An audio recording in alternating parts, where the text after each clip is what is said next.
Well, hey, I'd like to welcome everybody to the Huddle Roundtable. It's been a couple weeks. Last week we had some technical glitches, and I will take full responsibility for that because it certainly wasn't the guys who joined me from around the country to make this happen. But I'm Coach Marsh. I'm super ecstatic to have you guys to be a part of this tonight, and I know that our guys are really, really excited about what we're going to be talking about, which we'll get to in a minute. But before we get going, there's a couple of people that I want to thank, and I want to let people know a little bit about myself, which I don't think takes a whole lot of time up other than I want to thank Norbcam. Norbcam is one of the main reasons why I'm out here. He invited me about 3 months ago to be a part of the Coach's Corner, something that he'd wanted to do for a while, and I'd worked with him years ago as a longtime football coach in the state of Washington.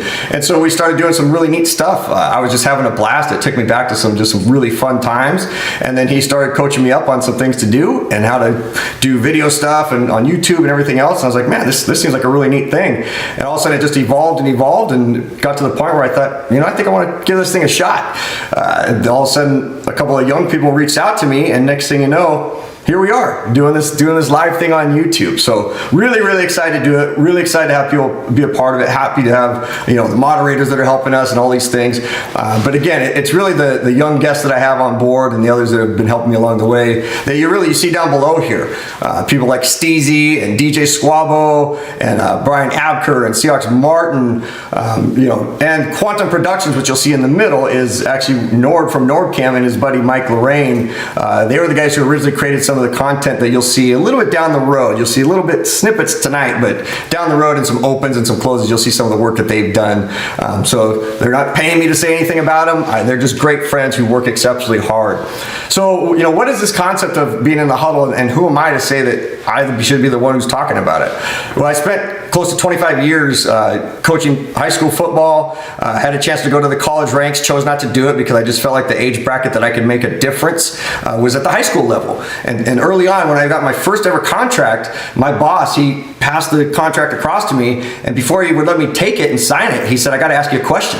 I got to find out, are you here to make a difference, or are you here to just make a living? And my former head coach was Sherman Smith, and he was someone who, took care of me, did a lot of different things. And so the focus for me was I wanted to make sure that I knew that I was going to make a difference. And so that's what I chose to do. I wanted to make a difference in the program, in what I wanted to take place moving forward. So that's what I did. I decided to make a difference.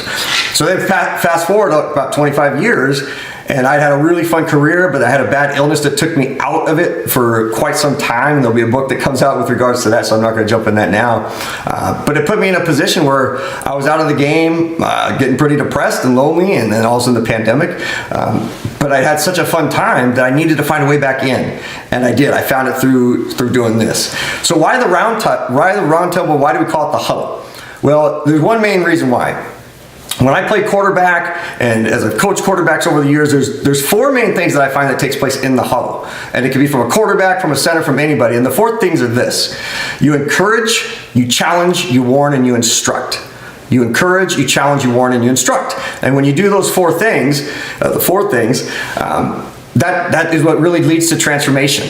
So you're giving information to someone, and you're hoping that transforms them. And the huddle is in all walks of life, whether it's in a football game, whether it's at your church, whether it's in your community gatherings, what have you. So I'm hoping that as we talk about the roundtable hardcore football, there's also going to be some shows that we do that are outside of the lines, so to speak, with regards to the huddle. But the final piece I want to say before I bring the guests on is with regards to this transformation piece. My goal is that when you come onto this show and watch it, just like when we did when we're doing the Coach's Corner with Norbcam, our goal is to educate and hopefully just spring some thoughts and give some ideas, and then get educated as well. Hear from people that are out there, listen to you guys out in the super chat, and find out from there. But really what I try to look for is in that transformation, are they applying things and taking it out there? Are we going to apply what we learned tonight and transform ourselves into better fans, into better enthusiasts for the Seattle Seahawks, or whatever it is that we want to be able to do? So the line that my coach used to say all the time, and he used to put it this way, was information with application leads to transformation.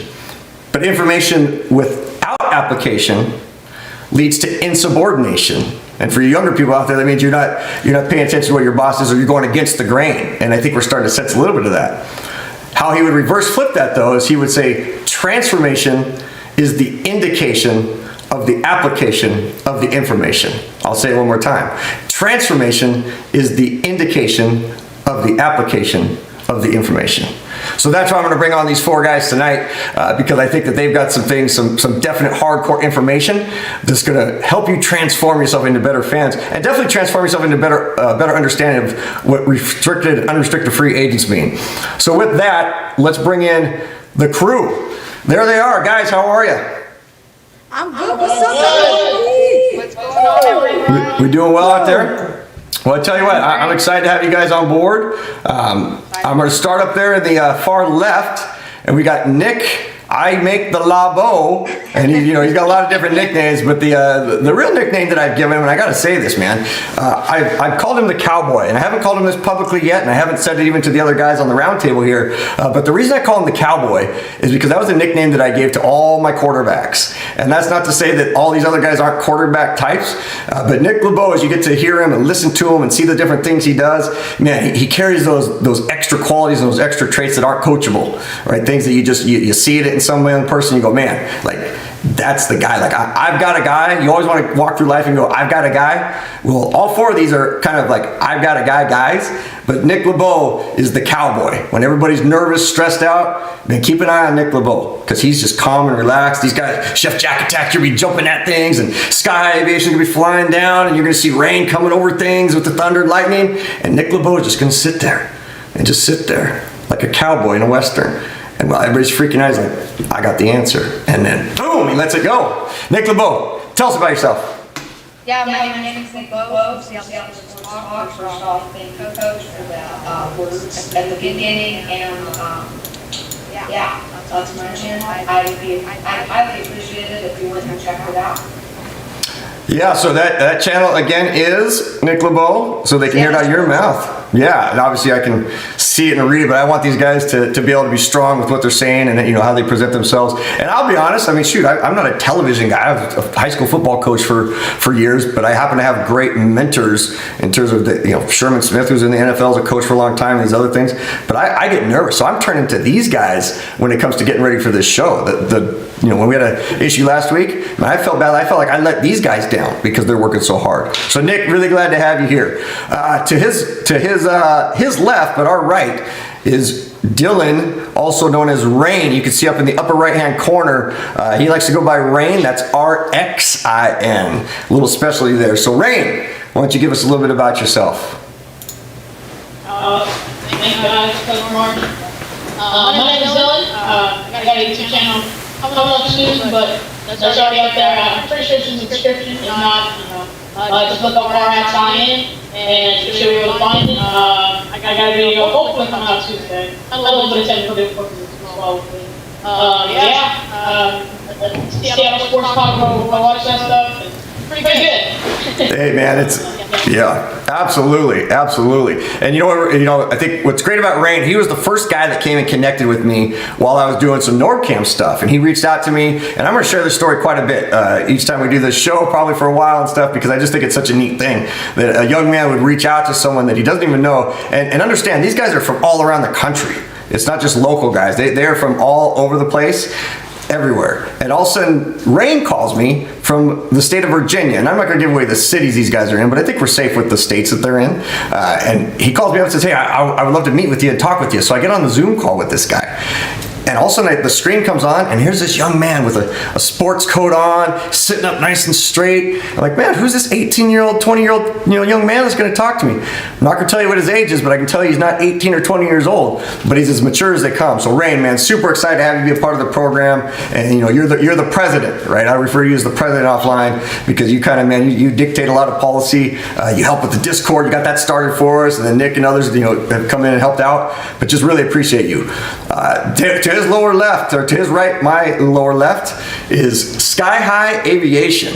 Man, now talk about a guy who knows his stuff.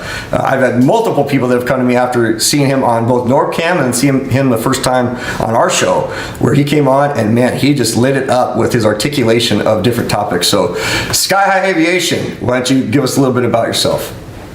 Thank you very much. It's really amazing work. Nice to actually be on here. We're going into this third week. Would you like to debut some planes? You mentioned as you, I screwed that up, but I'm happy to hear the young men there, we're all do one thing that we do best is talking about football and excited to do that today. That's pretty much it. Go Hawks. That is. And guys, just a reminder, if you don't have your monitors or computers muted, make sure you mute those, but make sure you can still hear and such. So there may be sometimes that you're hearing some echo. It might be because you may have a screen going. And that's part of what we're doing here. That's part of live YouTube that I'm learning. And again, I'm learning from the very best in Norb. Man, that guy's willing to just stop the show right in its tracks to try to make me better when I'm doing stuff. So I'm taking stuff I learned from him and Mike Lorraine and moving that forward to these guys. So just keep a check on that. And again, in the super chat, you guys really help us out too, because we know that we're just brand new getting started. I'm brand new getting my channel started. So help us get better. If you sense something, let us know or put something in the comments afterwards so we can help ourselves to become better. All right, with that, I'm going to go over to Chef Jack Attack. Now, I got to tell you about Chef Jack Attack. This guy comes on the show on the Discord when we're doing either the Roundtable on Norbcam's, when I'm on Norbcam's Roundtable, and when I do Coach's Corner. And I know that you guys follow Norbcam, all over the place, which is fantastic. But Chef Jack Attack comes on, and I had not seen him. I'd only heard him on these phone calls. And man, oh man, I mean, this guy just comes to life. I mean, he reminded me of a middle linebacker, like a guy that's just gonna, like, you want your middle linebacker to just be do. And even Bobby Wagner, who we would say is a quiet guy, man, he's talking the whole time. You have to talk to be outstanding in that position. Well, here comes Chef Jack Attack on the show with the Roundtable with Norbcam, and then on it was our Christmas edition, we had done a show that Norb and I had done. And all of a sudden Chef Jack Attack comes on, and man, oh man, it was like 3 minutes of the most fascinating articulation of, I don't remember what the topic was, but he just went on and bullet point. It was fantastic. But he's not called Chef Jack Attack for a reason. Actually, he is called Chef Jack Attack for a reason, and that reason would be, take it, Jack. Yo, what's up, everybody? My name's Jack. I like to go by Chef Jack Attack. I got a YouTube channel of me cooking called Chef Jack Attack. I think the link is in the description. I'm really happy to be here. I was on the previous shows from a week ago and 2 weeks ago. I had a lot of fun. I love my Seattle Seahawks. I'm a New Yorker that loves my Seattle Seahawks. So, go Hawks! Yeah, man, and I tell you what, if you want to watch something really cool, check out Chef Jack Attack's meal preparation. I watched one the other day. It was, only about, I don't know, 10 or 11 minutes, and man, it was 11 in the morning. And I was ready for that steak and eggs and the peppers and everything else. But I mean, tell me the kid doesn't come across like a true New Yorkian, right? I mean, he's got the voice, got the raspiness, and he's ready to come at you with whatever. So man, I love having you guys on the show. So, you can see that we have some topics that we need to cover. Last time we were talking about some topics that we've agreed that we're not going to talk about tonight. So the topics that are off the table are Russell Wilson. We know that that's a big story that's continuing to go on, but everybody's talking about it. So we're putting that aside, and we know that coaching staff, that's always a big issue, front office, those type of things. So we're moving that aside. What we're going to get into tonight is the concept of free agency, because we know free agency is happening, trades are happening, there's rumors about trades, and we've set up kind of our own set of rules. But here's what I'm going to put at these guys tonight, and they never know really what's coming at them other than the overarching topic, which of course tonight is talking about free agencies. But what we're going to talk about is, I let them know just before the show, I mean with maybe an hour to spare, that they were going to have to look at the unrestricted free agents of the Seattle Seahawks, and then they're going to debate and try to figure out and see if they can come up with a group, coordination of the top three. Who are the top three? And I mean, I'm talking based on how much money they make, the impact they make. If we kept them, is it going to impact something else? So they have some parameters. Again, they had an idea that we were going to talk about the unrestricted free agent part, but they didn't know where exactly I was going to go with the finalized question. So they've been researching, and what is unrestricted and restricted and all of those things. But before we dive into that, Nick Labow. I'm going to call on you because I know this is kind of your area of specialty. Nick was one who mentioned the idea of doing, really kind of aiming towards this. We're going to do this for probably the next 2 or 3 episodes, and then we're going to convert over to the draft, because there's 4 seasons really that take place, right? The season, you got free agency and trades, you got the draft and OTAs. Those are your kind of 4 seasonal pieces for the NFL. So Nick Labow, unrestricted, restricted, all these things, out of my league, buddy. It's all out of my league. What would you say? Can you help us define what some of these are? Yeah, so basically unrestricted free agent is really a free agent. They can sign with any team, negotiate with any team, go anywhere, and they don't have to let their team know they're gone. They can be gone if they want, or come back if they want. A restricted free agent, though, is a free agent that can sign and negotiate with any other team, but they have the option to have a tender placed on them for 1 year, and it can go up to $4 million, and the bottom is, I believe, $2 million. So Nick Labow, help me with a tender. I mean, Chef Jack Attack's over there going, I talk tenderizing. Tender's in my genre of things to do. Now, obviously, Chef Jack Attack knows what we're talking about here, but what does tender mean? Help me with tender. It's basically a fancy word for 1 year deal. Okay, good. All right, is that And then- yeah, keep going. An exclusive restricted free agent. Oh man, heavy stuff. A free agent that isn't really free. The team has the option to place a tender, a 1 year deal, on that player, and it's basically like a franchise tag. The guy's here for 1 year and he has no say about it. So that's it. Well, that doesn't sound too exciting to just have no say about it, but I tell you what, that's a great job of kind of giving us the overall take on what that is. Because we know there's some people that are going to be new to different channels or to football, and really we want the 12s to continue to grow. Like we've always said, or I've always said, there's never, there's always plenty of room on the bandwagon.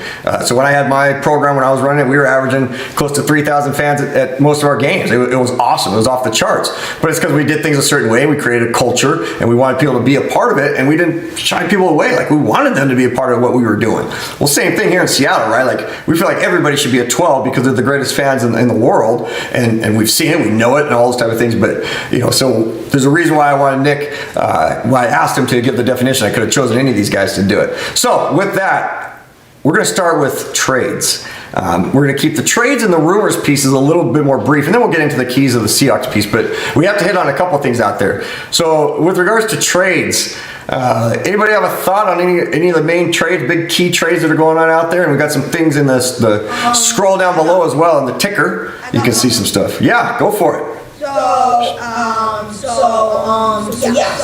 there's a Von Miller thing that says down below. There's a Deshaun Watson, and apparently Zach Ertz might be traded to the Seattle Seahawks.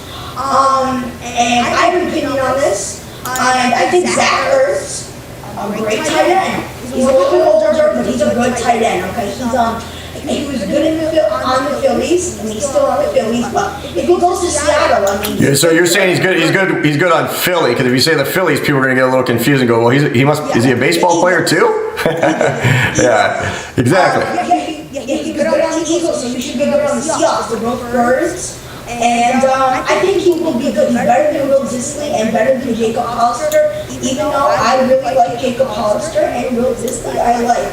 But Zach Ertz is a big guy. He's a big guy. He is a great for catching. I mean, he catches everything. He's got good hands. He's good at blocking. So I think we should get Zach Ertz and make a trade. Man. They really just traded Carson Wentz. They did, but so hold on, Carson Wentz. Don't jump onto that one, Chef Jack Attack. And just so you know, when it comes to Chef Jack Attack, I was going to talk about that. because good. You're okay. Keep on going. The Eagles need something, so, Seahawks got to go out and get Zach Ertz, because I don't know if they want Zach Ertz still on their team. He's getting a little bit older, and the Eagles are in a rebuild right now. They are in a rebuild, so, All right, so that's it. That's it, Chef Jack Attack, because you remember what happened in the first game for us 2 weeks ago? A lot of penalties on old Chef Jack. Yeah, Chef Jack Attack got some flags, and I don't want to be throwing the flag on anybody tonight. I got some fun stingers, and stingers are little things that we put out there. Look at that. See, yeah, throw that up there against Sky High. Did you put a flag? Yeah, see, Sky High's got his own flags, but they can't throw flags on my shows. There's no officials coming from out of nowhere. All right. Anybody else have a little rebuttal on that, on the Zach Ertz potentially coming to Seattle piece? Jump in. Hey man, look, I saw 3 of you get ready to jump in. Go for it. Okay, first of all, before we jump into the river, I think the chat has been mentioning not having an echo problem. So I'm trying to get as close to the mic as possible so you can hear me. But about that Zach Ertz trade, kind of in a happy, mad relationship with it, because more than likely, if we're gonna give up something for Zach Ertz, it's more likely gonna be giving up draft picks for him. And we may, I'm not saying that this is what's gonna happen, but we may not get, I'm saying if I'm the Eagles, if I'm Howie Roseman right now, I am not giving up 2 or more draft picks for Zach Ertz if I'm not gonna get at least two plus in return. Basically what I'm saying is, if Zach Ertz gets traded, they're not gonna tag along two draft picks with him. They're gonna tag along maybe another player and another draft pick. And we're gonna have to tag on 2 draft picks plus another player. So what I'm trying to say is, right now, we're really thin on draft picks. We have 4 draft picks, not even in the first round. So I think Zach Ertz, he's an elite tight end. He costs a lot of money. He's a big dude, he can block, he can do everything that a tight end needs to do at the elite level. But it's a matter of that money standpoint, it's a matter of us being able to go out and do what Russell wants, kind of, in the draft, get him an offensive lineman. I don't think Zach Ertz really is a top priority because we do have Will Disley. And the time that Will Disley has been targeted and has been thrown to, he's been able to make some pretty spectacular catches. I'd like to note the Rams game a couple of years ago, Thursday Night Football with Russell Fields, little rainbow, this made a beautiful catch. Hollister, he was great when this got hurt. I think we got a good tight end group. We got Colby Parkinson in there as well. We can go out and go his shoulder and catch the football. So I don't think the Packers, I'm not like Nate Lindsay. I think Packers is the guy that we should be going after. We shouldn't be going after him at all because, maybe is it worth giving up that kind of those picks, or is it worth giving up a player that we need, so that way we can bolster the passing game?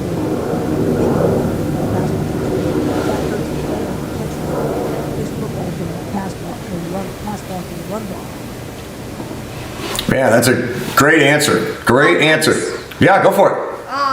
I think he is the guy that. But I don't want to spend too much time on this one, right? We want to keep on moving, so we're just keeping these brief. I'll just say it quick. I think he is the guy. I think he's a good player. He's a little bit older, and I think we need a veteran. We need an older guy on our team to help with these young kids. The DK Metcalf, and Tyler Lockett. I mean, he's still kind of young, Like those players, like Chris Carson, that he will probably be leaving, but he's young. We need that older guy. We need that like a little bit of a veteran. Trust me, Zach Ertz is the guy that we want to be going after. Yeah. Did we not learn anything from Brandon? Here it comes. Here it comes. The same veteran tight end that we went for, and we're like, okay, he's got one last thing left. He's going to compete super hard, and he's going to help us win the Super Bowl. And then he did next to nothing. Now, I think Zach Ertz would be better than Greg Olsen. But I just think if we want to really invest in tight end this offseason, we should go for a young guy in free agency, like Gerald Everett, possibly even Jonnu Smith. I just don't have it with us bringing in old tight ends in the system of filtering out old guys every single year. That's right. There you go. So anybody else have thoughts? Yeah, I was waiting for you, Rain. I thought you were going to jump in there. Yeah, I do also like Jacob Hollister. If we can keep him, I'd be totally fine with it. I mean, I think he played great. But this year, he didn't get as much playing time because we didn't alternate between Greg Olsen before he tore his something like that. He tore something in his foot. I can't remember the name, but yeah, before he tore it, he didn't get as much playing time. So I think if we keep a guy like Jacob Hollister, he's great. I love the dude. So if we can keep a guy like Jacob Hollister, I'll be completely fine. He's 27. We don't really want a guy like a 30-year-old. I understand Zach Ertz. Well experienced, but I also like Jacob Hollister. Yeah, I think it's a good point. What else we got going on out there in the trade and rumor mill and all those other things? I mean, I know some of the things that are happening, but this is popcorn talk. I'm just letting you go. When we get to the unrestricted free agent stuff here in 2 minutes. I think there's a Deshaun watson trade. All right. Deshaun Watson. Hit it. Nick Bosa. Okay, so what basically, allegedly was going to happen was Russ was going to go to the Jets. Nick Bosa, Jimmy Garoppolo, and I think the first round pick was coming to Seattle. And Deshaun Watson was going to the 49ers. I'm not sure, but it was something like that.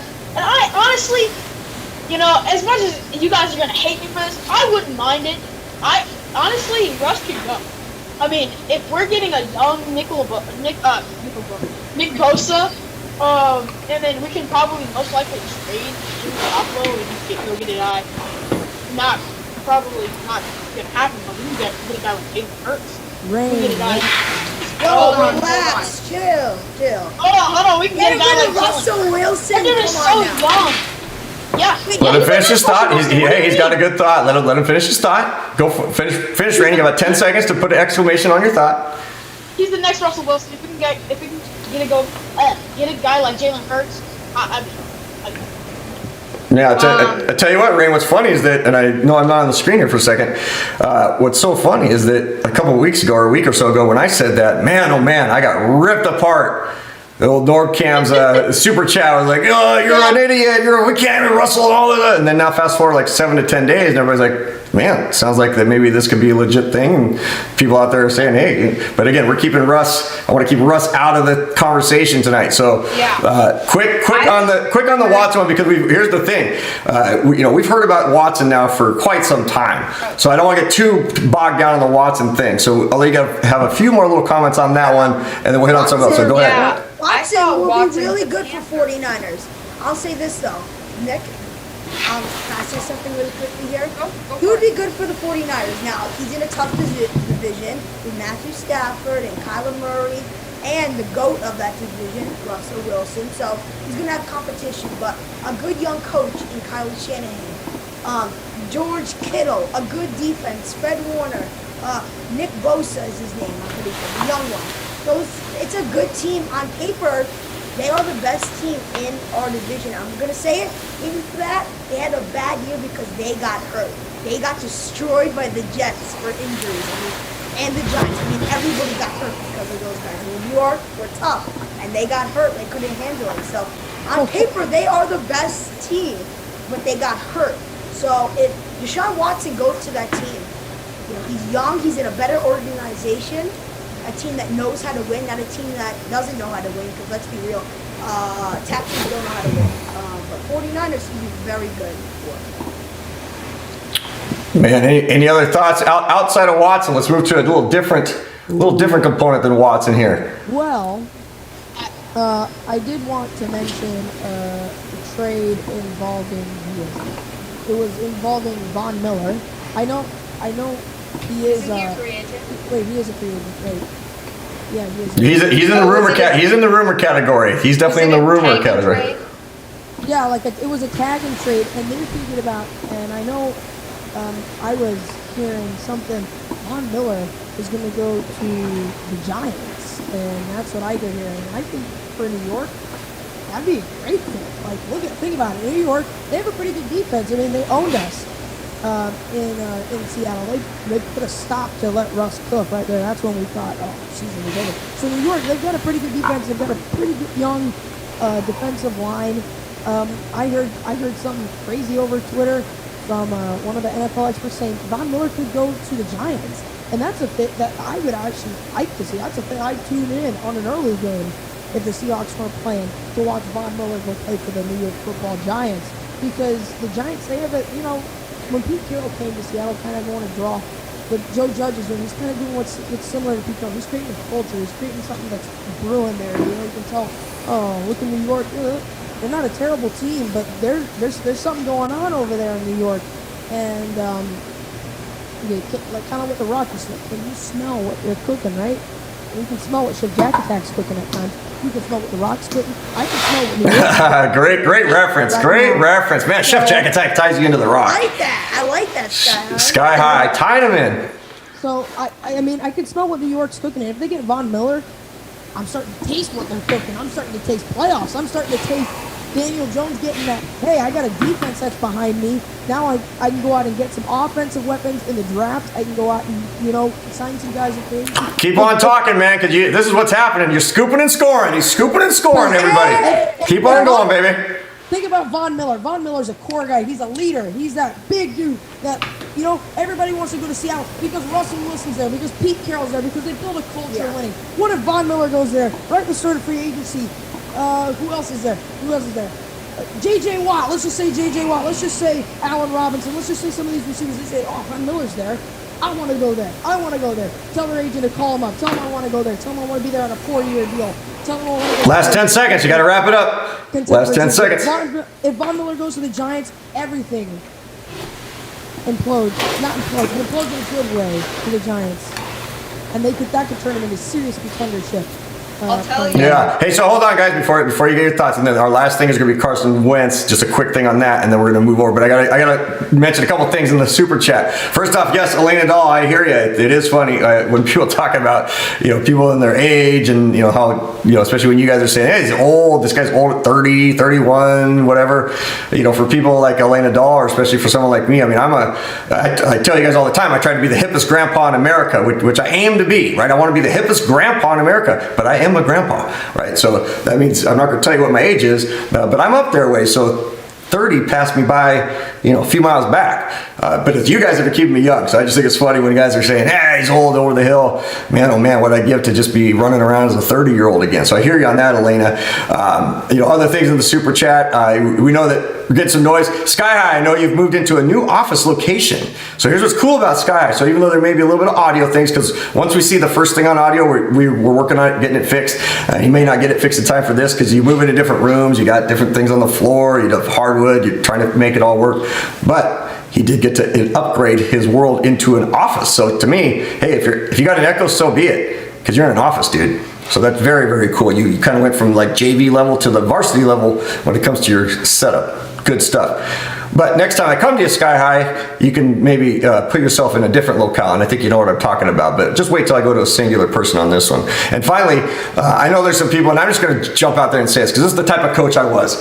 And I'm going to come to a personal thing real quick. We'll call this like a little TV timeout. No Chef Jack Attack, not up there in New York. And Sky High in Ohio, and Rain in Virginia, and Nick out here in Washington. Man, we're covering the four corners of the country. We're coming at you. I don't care how many subscribers we have right now. I don't care how many people are watching.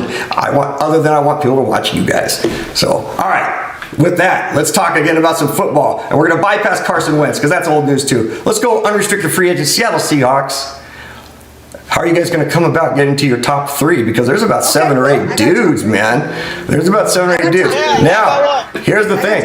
I don't want you to just tell us your 3. Don't just come out with your 3. You can only, for right now, just tell us about 1. And I'm going to start off with Sky High. Sky, just give us one guy, but you got to kind of defend it, right? You just can't say, well, we want to keep this guy. Like, why do we need to keep him? And is there a cost of keeping him? And remember, I did tell you guys that there was 2 topics that were off the table. Josh Gordon, which we'll come to at the end, and our 2 running backs, because one makes a lot of money, didn't play very much, and another didn't make very much, but plays a lot. We may need him, but he's going to be asking for a lot more. So we'll debate that as the very final thing. But let's go between the hash marks now. Unrestricted free agents. The floor is yours, guys. Sky High Aviation. Take off with one guy. One guy from the Seahawks. Well, first of all, everybody's going to be fine. Yeah, we love it, man. We love it. Go for it. I think mine's a bit bad. So, the one, you said 3 guys, right? The top 3 guys that you think they should be. We're going to get to the top 3, yeah, but just give us 1 for now. Don't give us all 3. I see. Okay, so one guy that I think we're a bit sleeping on right now, the Seahawks, it's clearly KJ Wright. I gotta bring it up since I'm going first. KJ Wright has clearly been our best defensive player this year. I mean, although he didn't lead us in tackles, although he didn't have a bunch of interceptions, a bunch of forced fumbles, this dude was, I would say, the tone setter. And a lot of people have said it's Bobby Wagner, it's Jamal Adams, it's Carlos Dunlap, or Kuna Porter, or whatever. It's KJ Wright, because he comes out there and he's an experienced veteran. He's been with this team for almost a decade, and I think it's a matter of, I think KJ Wright doesn't want to go anywhere. I mean, if you look at him, on Instagram, he's been posting hundreds of images of how his career has went and how he's just lived with his life as a Seahawk. I don't think the Seahawks want to see him go anywhere else. I think he's the most important because he's home center. He's the leader. He's the veteran. He's that big dude that's in the middle of the field that sets the tone. How many times I've been mentioned this? He's the most important player on the field because without him, I mean, this defense kind of, I'd say this wouldn't lose their spark, but this defense kind of, just kind of a bit dull. Kind of feels weird going to a Seahawks game and not hearing KJ Wright, not hearing the crowd go, KJ Wright. It feels weird, right? So KJ Wright's kind of that leader. He's that tone setter. He's that focal guy that we need to keep. And besides that, he's a great player. I mean, he can beat you up. He can hit you hard. And he can catch the ball when it's near him. So, yeah, I think KJ Wright's the most important guy ever to take care of business first. I agree. And I think, and KJ Wright is our best free agent right now, and we need to get him back. But one player that is very underrated on the Seattle Seahawks is David Moore. Disagree with me or agree with me? David Moore, I'm pretty sure, is our third string wide receiver or fourth string. I think third string. Okay. He is good. I wouldn't say all-star, but he is good. He's about 26 years old. He doesn't get paid a lot of money, so he is good. He should be making at least $1 million. I think he's not making that much even. So he is a very good player. He's a good wide receiver. He can catch. He's not like a deep threat or anything, but he's a good player that we need on the Seattle Seahawks because we need more of those players that catch the ball short and do slant routes and come back. So I think he is very underrated, and he is in my top 3 guys that we need to get back. And guess what? He's the most underrated player right now on the Seattle Seahawks. Chef, I love what you're saying, Chef. It's so true. I mean, David Moore, he can catch the ball short, and I love the way he catches. No. Have you seen him catch his Nick Labow, I want to hear Gotta it. go with David Moore, super underrated. That was awesome. Let Nick Labow say his thing. He's not in my top 3. There's another underrated guy that everyone's looking past. And that underrated guy... No, you're good. Rain tried to drown you out with some thunder there. That underrated guy on the defense who didn't have the greatest season this year, but he still had an impact, is defensive end Benson Mayowa. Now, Benson Mayowa recorded 6 sacks this season on top of 9 QB pressures. But what they're not telling you when they bring up his stats is how many sacks he had his hands on and just missed. Let me put this in reference. If Benson Mayowa made half the sacks that he had his hands on and was about to bring the guy down, but he kind of just slipped out, he would have 13 sacks, which would not only lead the team in lead the team in sacks, but that would put him number 3 in NFL sacks behind Aaron Donald, 13.5, and TJ Watt, who had, I believe, 15. So yeah, he's Benson underrated Mayowa, too. and Benson Mayowa knows this because I saw one of his comments on an Instagram post talking exactly about this. And if he does get re-signed, I see him putting in all the work to finish out his plays. And I think he's going to have a bounce back year next year. And I think we should take him seriously as a free agent and give him another deal with the Hawks. Well, let me say something. Let me say something. Hold on, Dylan. I completely agree. Okay. Hey, I was getting too excited. My camera fell. But, I totally agree with what Nick said. I was like, I felt like Jamal Adams there. I totally agree with Nick said. Like, Benson Mayowa is a GOAT, honestly. If he could play like he did, but even better, that would be awesome. But another guy to kind of finish off the top 3 could be Shaquille Griffin. Shaq, as we like to call him. But there we go. Shaquille Griffin, he's one of our best cornerbacks. Kind of hitting with digs there, but he's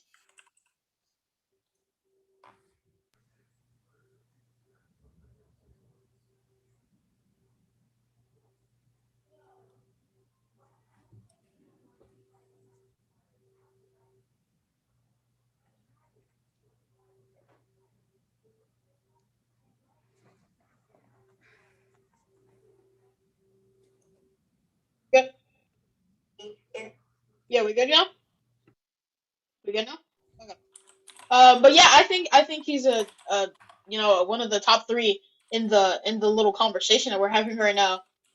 Benson Mayoa, you guys were throwing in David Moore there, although kind of disagree, but it is what it is. So I think Shaq and those guys that we've stated, it's the three that we have to try to re-sign. Well, let me throw something out there about Benson.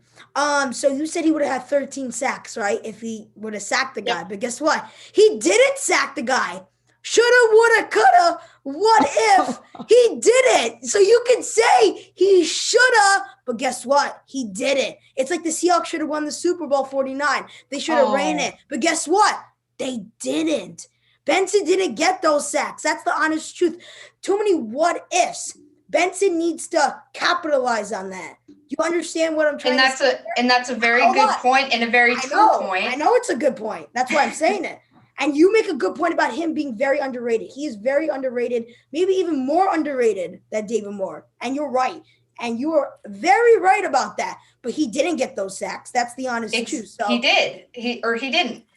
But the thing is, he's still getting through that defensive or that offensive line. You're right. That's a hard part to do. Getting through the offensive line is hard. QB pressures are hard. There's nothing easy about being on the defensive line. Yeah, he didn't get those sacks. Yeah, you could basically say what I said to apply it to any player. Someone's got to mute their. We're getting a big echo here. Okay. All right, go ahead, Nick. Finish. Okay, so basically, you could say that for any player, which is true. But I just think he's really underrated, and he's getting through that defensive line. And when one person gets through the defensive line, the QB's on notice, the rest of the offensive line's on notice, which means the center or the extra blocker is going to move off his guy, send that guy over to another guy and try and pick up the other guy because his teammate got beat, which clears the hole for a guy like Poona Ford or Jaron Reed to clear through the line. Pressures are a big thing in the NFL. Getting through the defensive line is a big thing. It's the first step to getting a sack. Even if you don't get the sack, you're setting your teammates up to have a good play. Well, I think I should be mentioning, I don't think Shaquille Griffin has been talked enough about in this chat. And I think he's behind David Moore. He's the second most important free agent that we have got to sign. I think it's a good point. Good point. Keep on going with it. Let's hear it. Shaquille Griffin, be aware, Shaquille Griffin spent 1 year. 1 year. 1 year's a long time with Richard Sherman, right? Richard Sherman, the LOB, one of the best corners to ever do it, right? Richard Sherman was known for his pass coverage, for all of that. But I think what really made Richard Sherman a good corner, and what makes a person a good corner is if a corner can go up and tackle. And that's what they teach you in Pee Wee football. Hey, let the safeties get the pass guys. Go out and tackle that quarterback. Go out and tackle that running back. That's what I was taught when I played quarterback. Go out and tackle. And never have I ever seen a good, as well as a better tackling group in the Seahawks defense than DJ Reed and Shaquille Griffin. Those two guys go up and tackle. They're not afraid of anybody. They go up and tackle the short guys. They go out and tackle the running back as soon as he mounts to the outside. They're not afraid of anybody. DJ Reed and Shaquille, well, let's talk about Shaquille Griffin, but they can both talk trash to their opponents because they back it up. They go out and tackle. They go out and defend. Not to mention, Shaquille Griffin can go up and get the ball when he needs to. He can go up and snag, and he's there at the right place at the right time for those interceptions. So I think, and he's got pretty decent pass over. I think he's a real worth investment to go out and resign him. Not only because he can pass defend really well, he can get that ball, but because he can tackle. And he is still one of the best in the league right now at tackling. Along with Jalen Ramsey, you see him too. All those guys can tackle. But not very few corners can go out there and tackle as well as our Seahawks cornerbacks and as Shaquille Griffin. And he's very good, and we got to keep the brothers together. I mean, Shaquille He's inspirational as I don't know. So, Chef Jack Attack, I gotta ask you, man. Do you think that keeping the brothers together is a legitimate thing? And this is a serious question because there are people out there. Yes. I've actually talked to some people who say, hey, if you're gonna keep one, you got to keep both because they enhance their play. They keep each other going. Their drive. They're kind of Seattle guys, right? I mean, in terms of like people love them out here. They love their story. They want to relate to them. So kind of back that up because I think you're bringing up a point that some people might at first go, oh, he's a young kid that doesn't know what he's talking about, and I'm here to say I think you do know what you're talking about. Okay, Go I'll for talk it. about it right here. So let's say this, right? So I watched a little series on them, Shaquem and Shaquille. Let's say this. They work hard. They work very hard to get into this position, and all they ever wanted is to be on a team together, and they finally done it. They drafted Shaquem for a reason, to be with his brother. And Shaquem is a very good player. He is a very good player for a person that only has one hand. Think about it. I mean, that is like awesome. That is crazy that he's done that. I'm sorry, but 95% of all people cannot make it to the NFL. And he made it with one and plays with his brother. And if you separate them two, dude, it's going to be devastating for their family and for them. You keep them together. If any Seahawks player here sees this, any Seahawks coaches see this, you keep them together, okay? They are there for a reason, okay? They are there for a reason. And I don't want to take too long on this, but I think it's important. They are there for a reason. And Shaquille Griffin is a very good player, very good cornerback, great at tackling.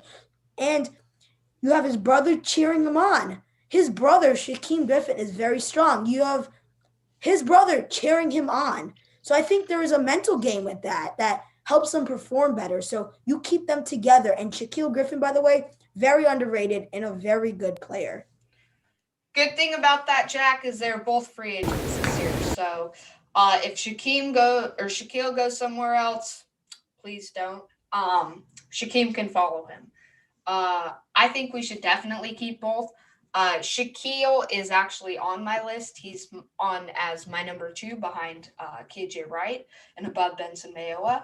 But yeah, he's important. While he's not the best corner in the NFL, not top 5, maybe not even top 10, he's still a darn good one. And darn good corners at this time are hard to find in the NFL. It's not like running backs where every year you could find a good running back in either the draft or free agency.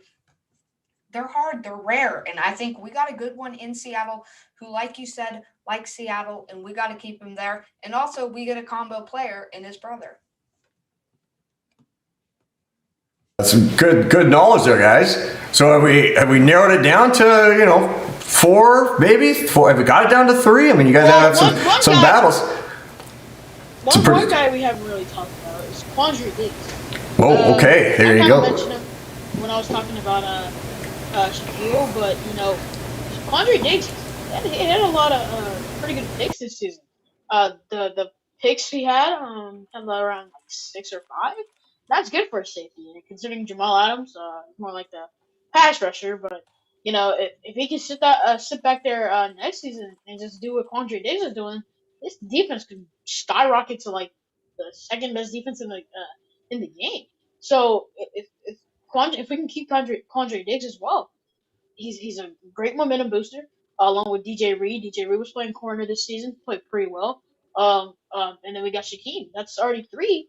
I'm pretty sure there's 4 on the field sometimes. So if one guy's let loose, you got other guys to support him. So, and we have the safeties back there, Jamal Adams and Saquon is not playing corner, but we have other guys back there, and I really do like Diggs, and he's kind of tied in with number 4, number 3 for me. But I definitely do think we should keep Diggs.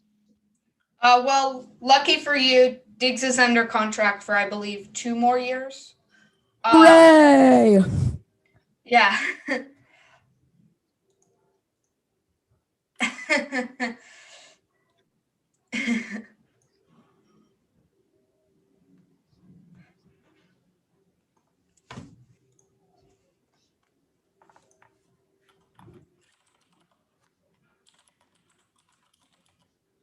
Hold on. I had one more thing to say.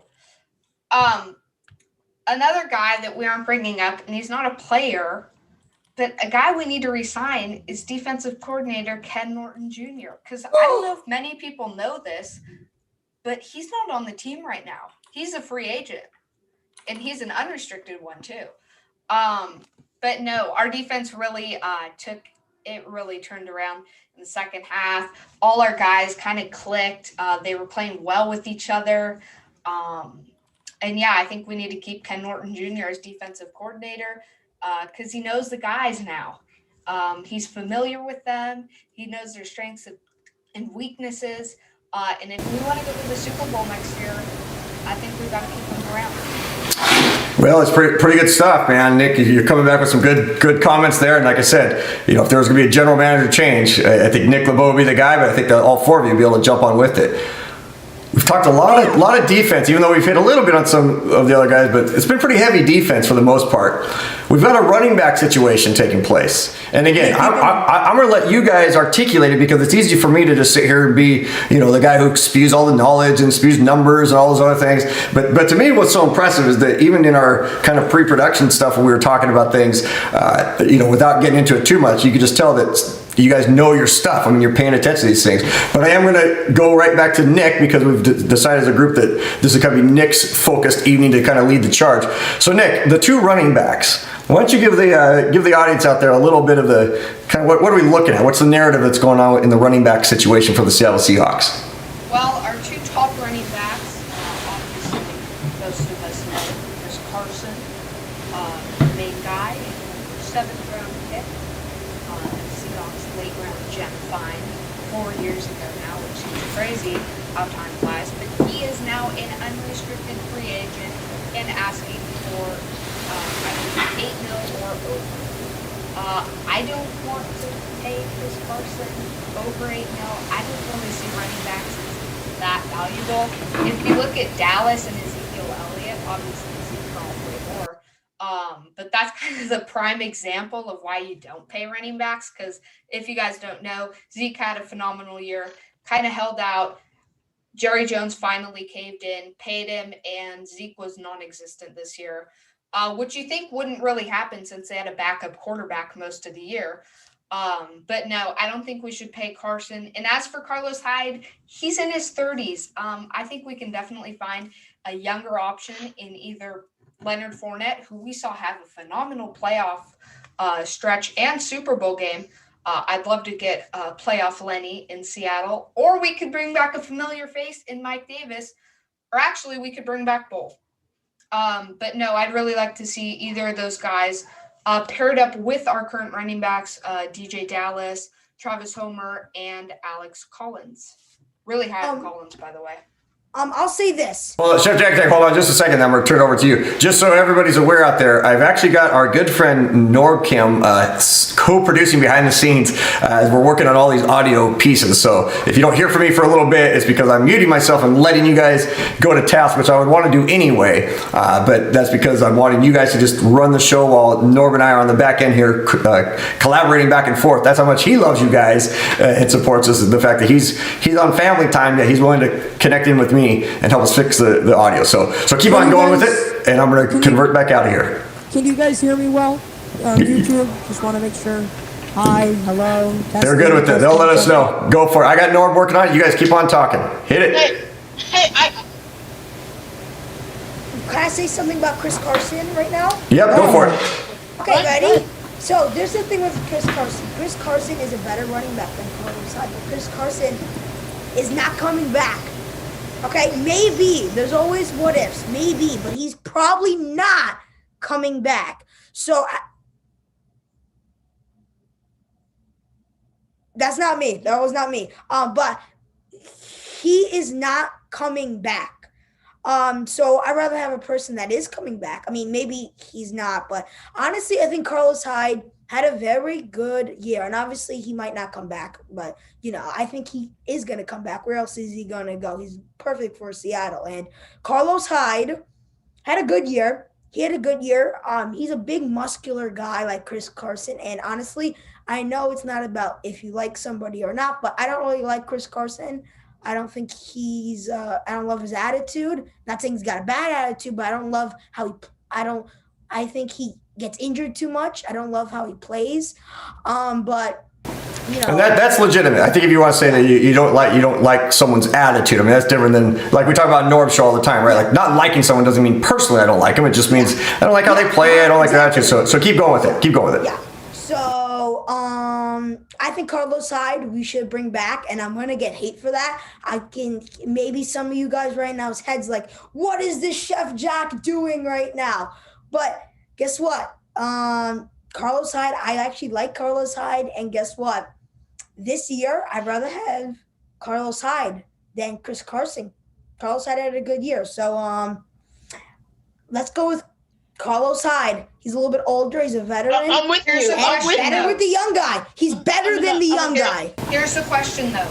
Do you value Hyde as a number one? Because I know I surely do not value him as a number Well, one. Nick, running you back. gotta understand. You gotta understand. We're not keeping Chris Carson. If the dude wants 6 minutes, I don't want Chris Carson or Carlos. I don't want For the record. I don't. Well, I want Carlos Hyde, and the reason is because we can just give him 3 million. I mean, there's nothing bad with that. If we do, he'll have 3 million. So that's kind of a raise in a lot of cases, in a lot of people's companies or whatever you want to call them. Because if we give Carlos Hyde a really quick raise, I love Chris Carson. I'm kind of on the Chef Jack Attack boat here. I love Carlos Hyde, excuse me. I do love Carlos Hyde, and if we can get him back this season, that'll be awesome. Cut Chris Carson. We can give I'm pretty sure he has like 600K. I think he's getting paid 600K, something like that. So if we can keep Carlos Hyde, that'll be awesome. Because he's kind of like a Travis Homer guy, but like he could still kind of cut up the middle and stuff like that. So I do kind of like him. I like him a lot. He played good the games that he played. I know he did get injured, and that's kind of like the Seahawks thing. Here's my question though. This is my question. Do you value Carlos Hyde as a number one running back for a team? No. And then listen, we have Rashad Penny coming back. We have DJ Dallas. I know not a number. Rashad Penny in his career has not lasted 16 games. And Nick, I'll let you tell something. Yeah, but Nick, hold on, that's what we also have. That's what we go ahead. Nick, so you said that you don't value him as a number one player. Now let me tell you something here. That's what we have free agency for. I'm saying we don't need Chris Carson. And that's my question. If we go out and get like not as good as a Chris Carson, but maybe just as good as a little bit better than a Carlos Hyde. I mean, we don't need a star running back. I mean, Carlos Hyde is perfect for a number 2 position. And if we get somebody a little bit better, not saying he can be just as good as Chris Carson, because I think Chris Carson is a good player. But ready, hold on. I think it'll work out a little bit better because guess what? Chris Carson's going to want money. He's going to want money. So again, for my record, I don't want Chris Carson here. I don't want to pay Chris Carson. I don't think we should keep Chris Carson. And I don't think we should keep Carlos Hyde either. My question is, and I haven't really gotten a straight answer, but are you guys saying you want Carlos Hyde to come back as a number 1 running back? Just Carlos Hyde over Carson? Over Chris Carson, yes. I don't like Chris Carson. It's not I don't like him as a person, but I don't like how he. I mean, I don't. He gets injured too much. There's a loose ball out there. Like, seriously, who's getting that loose ball? Because everybody's going after it right now. Guess what? Nick Guess Labow what? has Guess the what? floor. Ready? But I understand. Jack, Nick Labow hold on. has the Here is floor. my question. It's not you, Chris Nick. Carson. My question is not Chris Carson Listen to his over question. Carlos Listen to his question. Or Hyde over Carson. It's Hyde over the running backs in the free agency market and in the draft. Would you settle for Carlos Hyde next season as your running back 1? That's my question. Well, okay. So listen, Okay, I want let you me. hold on. Just answer the question. I don't want you to rabbit trail into other areas. Yeah. Try to just answer Nick's question. He's giving you a scenario that is a very, potentially likely, or it's a scenario that could really take place. So as opposed to we don't want these guys, we'll find somebody else. Like, just answer his question. Nick, repeat it one more time, and then Rain can answer it. Okay, here's my question. Do you guys see or value Carlos Hyde as a number one running back over the running backs in the market, would you be willing to keep Carlos Hyde as a running back number one over the running backs in the market? No. Well, that's why there's free agency. And that's what that's what we're talking about right now. By market, I mean free agency in the draft. Yeah, running backs that exactly. you can acquire. So guess what? Okay, Rango. So hold on. We have time. We have time. It's not like the season starts tomorrow. We have time. We can get a guy like Leonard Fournette, like Nick was saying. We have the draft coming up. We have all these other potentials we can have. And I understand Schneider can have 4 picks at the beginning of the season, end up with 32. You know, we have enough. We have time. It's not like, oh, the season's not tomorrow. We have time. So if we can get a guy like Leonard Fournette for cheap, they do play great in the Super Bowl. Let's just go get him. Why not? Yeah, well, we're gonna be able to get out there. I don't understand. Chef Jack Attack, the floor is yours for a few minutes. And then we're going to go to the guy who, hold on, there's somebody who's coming in from outside of the radar. He hasn't been on the radar for a little while, but Sky High Aviation is slowly entering into the radar. Sky High, go. You got 30 seconds. Hit it. Wait, do I got it or Sky High? I'm sorry, Chef Jack Attack. You got 30 Okay. seconds. All right, ready? I'll go really quickly. If you want Chris Carson, if you want to get people in the draft and free agency, then we can't go with Chris Carson because he's gonna want money. He's gonna want at least $3 to $4 million this year. So ready? So if you want to get the Leonard Fournettes, and we're gonna have to pay him. Leonard Fournette's a good player. I mean, not paying him like a crazy amount, but teams are gonna want him. Money. Like he's gonna. This isn't about Chris Carson.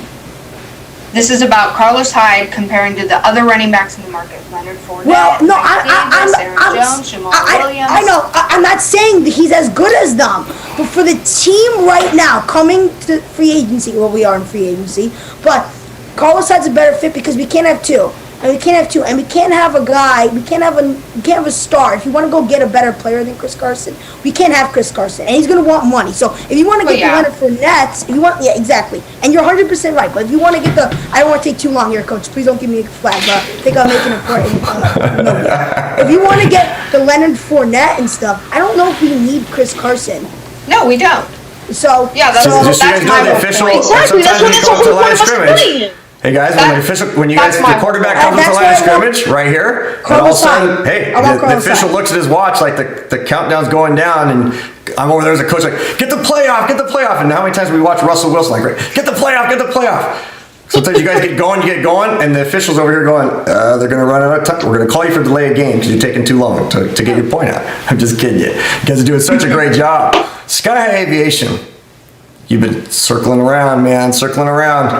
Bring us a kind of a final thought, and after your thought, Nick, I'm gonna kind of wrap up one thing with you, then we're gonna hit one last final point. I'm gonna come to you, Nick, on the concept of the new scheme we brought in. Again, we're not talking about Russ, and we're not talking about the new coaching staff, but there is a new offensive scheme that is coming in that might placate a lot to what we're gonna choose to do with the running back situation.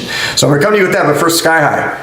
I haven't heard from you for a little while, so go for it. Oh, you guys have been talking for so long that I kind of forgot what the topic was. So Nick, but Sky, again, look, you're getting a touchdown for your patience, man. Yeah. Like you're scoring points left and right. Sky, so I heard the question was Carlos? Do you see Carlos Hyde as the number one running back for our team? Is that correct, Nick? Yeah. Go ahead, nod. The question is, the answer for me is no, I do not see Carlos Hyde as our number one running back. I actually see our number one running back already on the roster, and his name is Rashad Penny. And at first, I didn't like this guy. A lot of people don't like pennies. Think about it. A lot of people think we should get rid of the penny. But, for the more people that want to get rid of the penny, there are a lot more people that want to keep it. So I think Rashad Penny is actually going to be our starting running back, whether we go out and draft another dude in the draft, which I think very plausible. But I don't think Carlos Hyde is a starting running back because, he kind of saw limited action this year. There's some games where he's out with injury. And, when he had his moments to shine, he had his moments to shine. But I think about it from a money standpoint, and we're paying him, what, $3 million? Carlos Hyde is making, basically $3 million. Basically $3 million.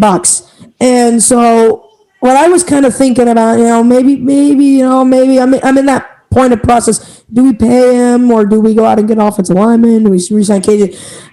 I don't think it's worth it. I mean, we already have 3 points. Sorry, somebody was calling me on Discord. We already have 3 running backs on the roster, and probably a 4th one on the way, or maybe another runner, maybe a Leonard Fournette. Yeah. So I don't think it's really worth, from an investment standpoint, I don't think it's worth the investment, especially if he's not going to see limited carries and maybe he's going to get hurt. And Rashad Penny. I mean, we want to switch gears to Penny. I really like him as a runner. He's, he kind of looks like a big dude, but he's actually really fast. He's a speedster. I mean, he runs real fast. He doesn't lower his shoulder like Carson. He's not like a bolstering back. But coming up, what Coach just said, you want to talk about scheme? Rashad Penny. Don't worry, I'll have something coming up with Rashad Penny and those running backs as soon as we get into that scheme moment. Sky High, can I add something on top? I like Rashad Penny. Yeah.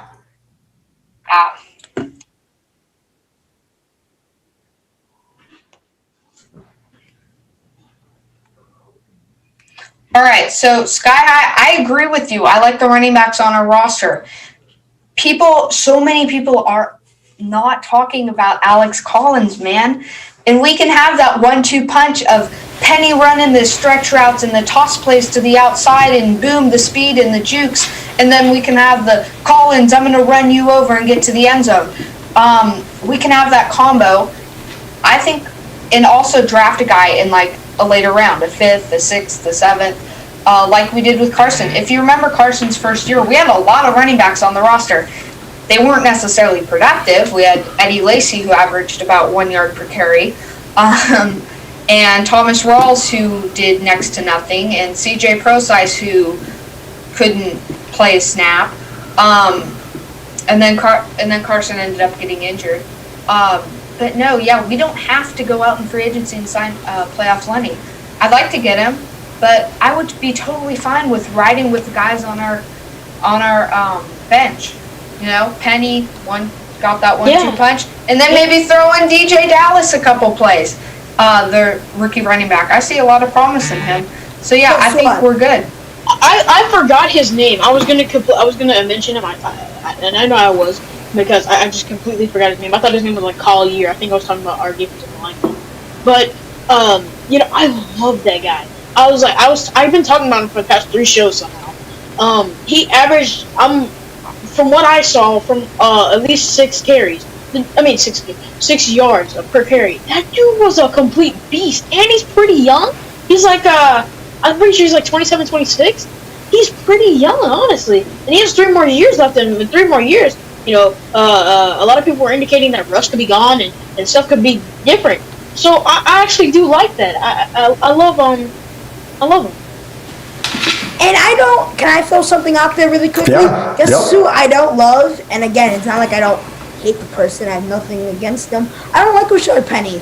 I mean, he can't play. I mean, he gets injured. Like, I never see him play because he's like hurt or he's just not playing. I don't understand. I'm just being honest. So, ready? You can't control injuries. Remember. I understand It's that. not his fault. Guess what? Great. He can't control that. You can't control, you can't control that, but you can't control life, whatever. I mean, you can, but, stuff's going to happen in life. But guess what? There's too many what-ifs that I think we're saying, and you guys are saying right now. There's too many what-ifs. Like, there's too many what-ifs. He gets hurt. I know you can't control it. I know you guys want to say, like, you can't control it, He gets hurt, though, at the end of the day. And that's him. Rashad Penny. That's him getting hurt. That's not anybody else. That is him getting hurt. So here's the thing: who would Norb take if we were to bring him into the conversation? What's Norb's? I think we all know what Norb's definitely is, right? That guy is Norb would go for guarantee Carson. it. He's screaming if he's watching us right now, which I'm certain he is. He's like, yes, Carson. No, how can you talk against Carson, right? Like he loves Carson, and I'm not gonna give my opinion on it. For the record, I love Chris Carson. He is an awesome back, awesome dude, awesome player. I like his play style, but I don't like paying running backs $8 million and over. I'd be happy to resign him if it's like 70 or especially for a guy who has 77 or 6. But I don't think he's going to take that discount. If we can get him back in Seattle, I'm all for it. But All at right, this so, point, oh, sorry, Nick, go ahead. I wouldn't definitely take him because he hasn't even had a 100-yard season. But I see 100-yard Norb game. saying, Chris Carson if under 8 million. Guess what, Norb? You're watching this. I'm just gonna say it right now, and this might crush you. I might not even get on your show. Now, Sky, Chef Jack Attack, hold on. I don't like Chris Carson. I don't like Chris Carson. You should have let me be a voice of reason there because I wanted to make sure you could still be on the Norbcam show. Like, he'd still take your phone call. Now you might call in and he might like, I gotta wait a little bit to take the phone call. Or you know what he might do? He might take the phone call and then somehow it magically gets disconnected because Norb accidentally pushes it. Now, Norb's not that type of guy. We know he's not that type of guy. He cares about everybody. All right, so here's the thing. I'm gonna go around the horn. And I know I said 3, but you're gonna just, and I don't want anything other than just name your 2, all right? I don't want rationale. I don't want reason. I don't want you stirring the fajitas over here, Chef Jack Attack, Sky High. I don't want you parachuting with 3 or 4 different parachutes. Rain, not a bunch of extra thunder, lightning. Just 2 clouds. Nick Labow, you're creating 2 laws for us to deal with, okay? Who are your 2 top unrestricted free agents for the Seattle Seahawks that we need to make sure we take care of? Sky High Aviation, name your 2. I mentioned it at the beginning when I had bad audio. Aviation, I'm going to come back to. I almost threw a flag on you there. Listen to what I said. Just name your 2. Nick Labeau, show him how it's done. KJ Wright, Shaquille Griffin. KJ Wright, Shaquille Griffin. All right, we got those 2 tracked. KJ Wright, Shaquille Griffin. All right, Chef Jack Attack, name your 2 from out there in beautiful New York. Well, I had KJ Wright, David Moore, Shaquille Griffin. But ready? David Moore. I got to come back to you. We had a holding penalty, but it was offset by an unsportsmanlike penalty on the other side. So I'll come back to you in a second, Chef Jack Attack. Rain, let's see if you can get it. Just the 2 names of who we should take care of. Mayowa and Hollister. All right, Mayo and Hollister. Man, Hollister. Yeah, you know you get to stay on the show as long as you mention Hollister, right? Because that's my guy. All right, Sky High Aviation. KJ Wright and Shaquille Griffin. Yeah, there we go. And Chef Jack Attack. Who are your 2? David Moore, KJ Wright. Okay, good. Hey, you guys did a great job of coming up with the stuff. To me, what was most enjoyable was the battle. Like watching you guys actually kind of get after it. You know, just how far you guys have come just from the first show a couple weeks ago. Just neat to see you guys kind of get into it a little bit. I don't recall, did anybody raise their hand? I don't think anybody raised their hand the whole time too, so that's great because we're certainly not sitting in a classroom. You guys are as strong of 12s as anybody out there. The key is we got to find a way, Nick, to get Rain and Chef Jack Attack and Sky High Aviation out here to watch a Seahawks game when we're actually able to go into the stadium, right? Because that'll be an experience of a lifetime. I'll go over there. I saw a game in New York.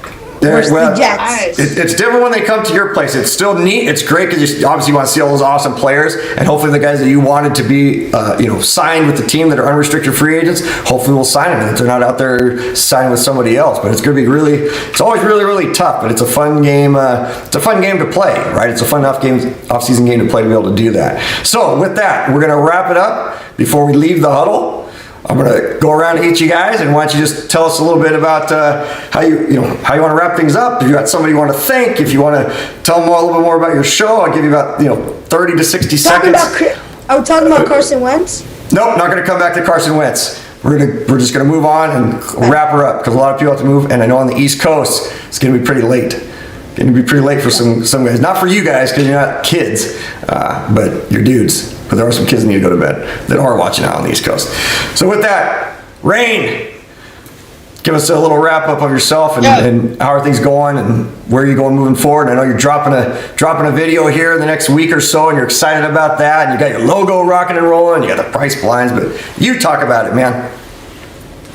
Yeah. So before we end this, subscribe to all of these guys: Sky High Aviation, Chef Jack Attack, then we got Nick Labeau. Subscribe to all of them, and especially subscribe to this Coach for Life.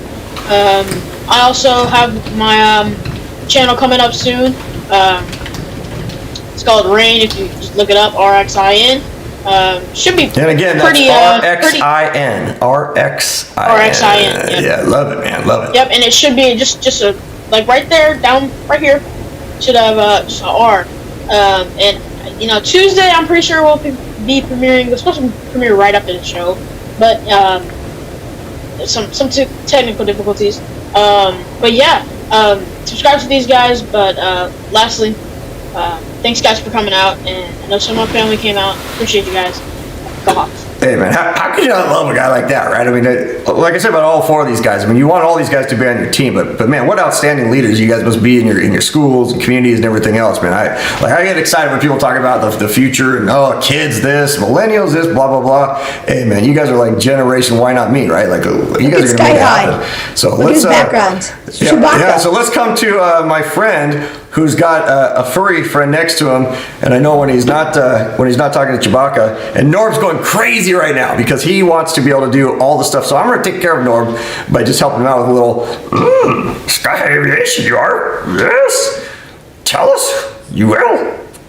Who you are? Oh, okay. Well, me and Chewbacca will get it going real quick.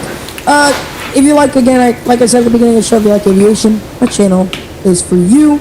Just go to Sky-High Space Aviation. There's a lot of imposters out there trying to impersonate me. I don't know what. Oh, somebody's making Chewbacca noises. Yeah, Norb came on the show, I think. Be sure to go subscribe to these other guys. Be sure to subscribe to Coach for Life. Go to Norb. Go to Rain. Go to Chef Jack Attack. Go to Nick. All these guys, they're amazing. Join the Coach for Life Discord. Join Norbcord. Join Norbfam. Do everything you can to get involved in this community because it's awesome. This is a truly awesome place. I mean, Chewbacca just told me that he joined Norbfam. Or I don't know if you know anything about that. But yeah, go support all these guys. It's amazing. Can't wait to go back again next week and talk about those schemes and all that we missed today. So it's going to be pretty epic. Yep, it is epic's the right word, man. We're going to keep it evolving and making this channel better. And again, we're just going to focus on the people that want to be in the huddle with us, right? So with that, Chef Jack Attack, man, you got to tell us what's going on with you. And I know that you're going to be cooking something, man. I mean, I'm sending your stuff to all my family, and Rain will be sending your stuff, and we listen to Nick, and Sky Eye's doing his thing.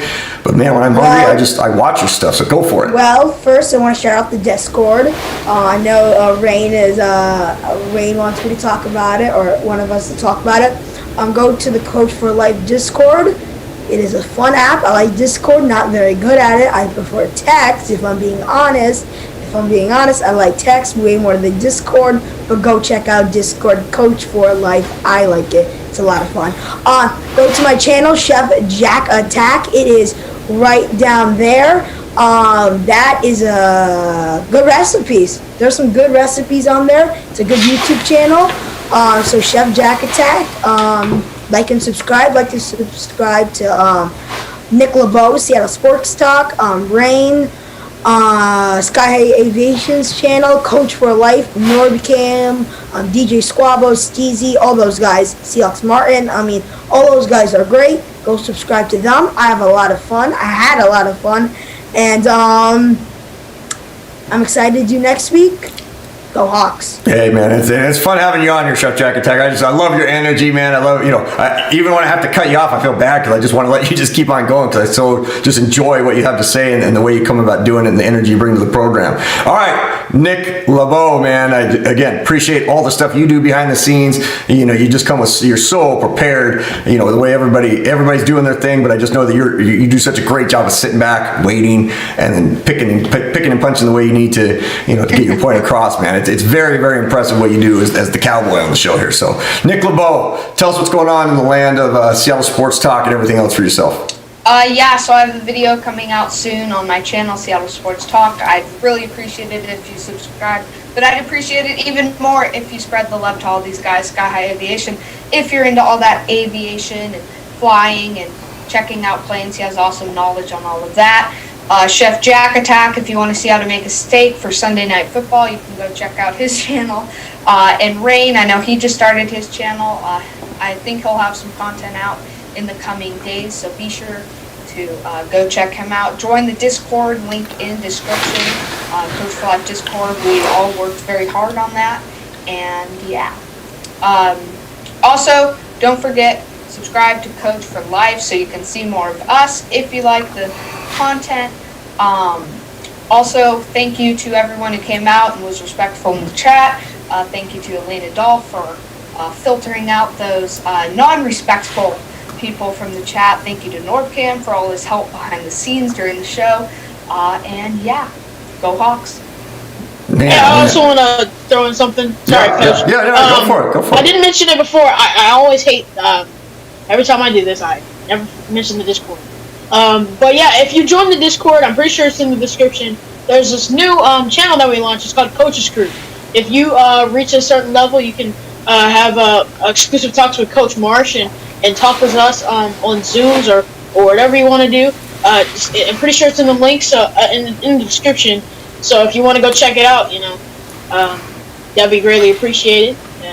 Yeah. It would, man. I think you guys got all sorts of plugs in there, and I love it. And I'm definitely excited, to start really jumping in. The Discord's new for me as well, learning about it, and these guys are training me up on that stuff. So I'm excited to get in there and start connecting with all you guys that are out there, because I know there's quite a few messages waiting for me as I've just learned this last week. The guys let me know, hey, Coach, you might want to answer some of those messages that people are sending to you. So I'm going to jump in there and respond to you and answer questions, and I'm going to ask a lot of questions too.